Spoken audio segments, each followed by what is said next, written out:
Welcome back everyone.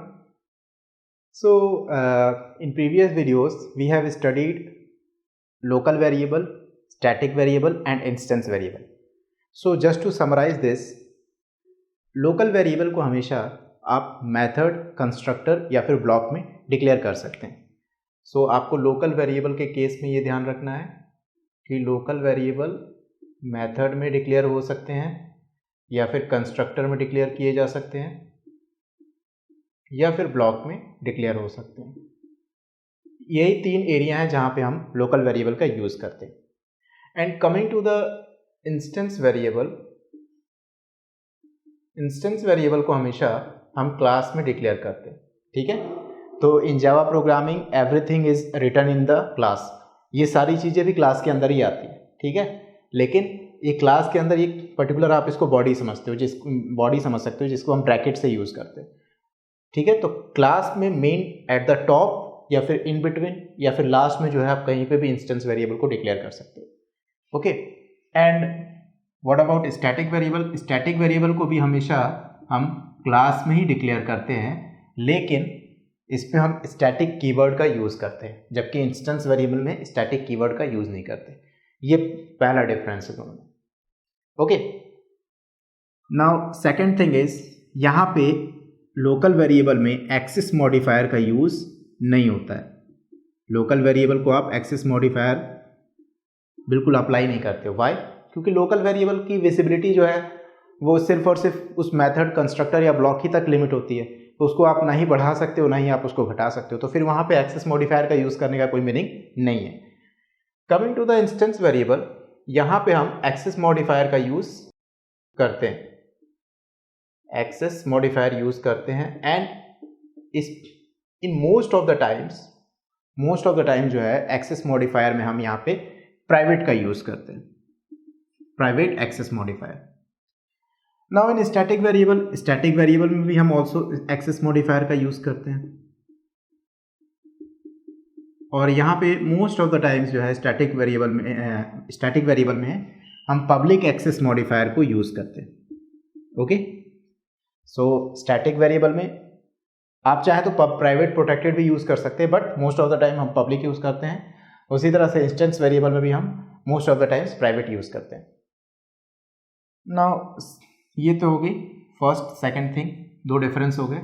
And then after scope. So scope मैंने बताया था कि स्कोप क्या है? विजिबिलिटी है कि पर्टिकुलर किस रीजन में आप उस चीज को यूज कर सकते हो. सो यहाँ पे अगर स्कोप की बात करें, अगर आप मेथड में यूज कर रहे हो तो सिर्फ और सिर्फ मेथड तक ही उसकी जो स्कोप होगी वो लिमिट होगी. अगर आप कंस्ट्रक्टर यूज करो तो कंस्ट्रक्टर तक, अगर आप ब्लॉक में यूज करो तो ब्लॉक तक. ठीक है, तो इसकी स्कोप जो है इनके यूज करने के ऊपर है कि आप किस रीजन में इसको यूज कर रहे हो. And coming to the instance variable, यहाँ पे स्कोप जो है वो पूरे क्लास तक जो है होती है. मीन्स अगर आपने क्लास के अंदर इंस्टेंस वेरिएबल डिक्लेयर किया है तो थ्रू आउट द क्लास आप उसकी स्कोप को जो है मेंटेन कर सकते हो. एंड इन स्टैटिक वेरिएबल को हम जो है इसकी स्कोप जो है क्लास तक लिमिट नहीं होती है. इसको आप क्लास के आउटसाइड भी यूज कर सकते हो. ठीक है, जनरली हम क्लास के अंदर भी इसको यूज करते हैं, सिर्फ क्लास के अंदर, लेकिन अगर आप चाहें स्टैटिक वेरिएबल को दूसरे क्लास में भी यूज कर सकते हैं, कोई प्रॉब्लम नहीं है. ठीक है, तो स्कोप के मामले में सबसे बेटर है स्टैटिक वेरिएबल. ठीक है, then instance variable and then उसके बाद local variable. Coming to the life time की बात करें तो लाइफ टाइम मीन्स मेमोरी में कब उसको एलोकेशन मिल रहा है और कब मेमोरी से हम उसको डिस्ट्रॉय कर रहे हैं, ये लाइफ टाइम हो गई. So in case of local variable इसको हम जो है स्टैक में क्रिएट करते हैं, ये आपको ध्यान रखना है. ठीक है, तो जब स्टैक में आप मेथड को या कंस्ट्रक्टर को या ब्लॉक को पुश करोगे उस टाइम पे इसको एलोकेशन मिलेगा, जब आप उसको पॉप करोगे तो उस टाइम पे उसको हम डिस्ट्रॉय कर देंगे. क्लियर है? And then after in instance variable, यहाँ पे जो लाइफ टाइम है, ये इंस्टेंस वेरिएबल को हम हीप में क्रिएट करते हैं. हीप में ऑब्जेक्ट क्रिएट होता है और उस ऑब्जेक्ट में जो हम क्या करते हैं, इंस्टेंस वेरिएबल को स्टोर करते हैं.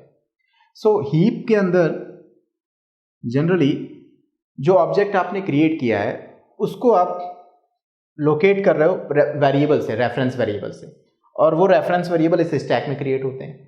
तो जब आप वो पर्टिकुलर रेफरेंस एक क्लास में जब क्लास क्रिएट होता है उस टाइम पे वो रेफरेंस जो है क्रिएट होता है जब हम ऑब्जेक्ट क्रिएट करते हैं, और जब उस ऑब्जेक्ट को आप यूज़ कर लेते हो तब आफ्टर सर्टेन टाइम जो है उसको हम क्या करते हैं, डी एलोकेट करते हैं, डिस्ट्रॉय कर देते हैं। तो यहाँ पे मेनली कंसर्न रहना है कि ऑब्जेक्ट कब क्रिएट हो रहा है और ऑब्जेक्ट कब फाइनली यूज होके कंप्लीट हो जा रहा है।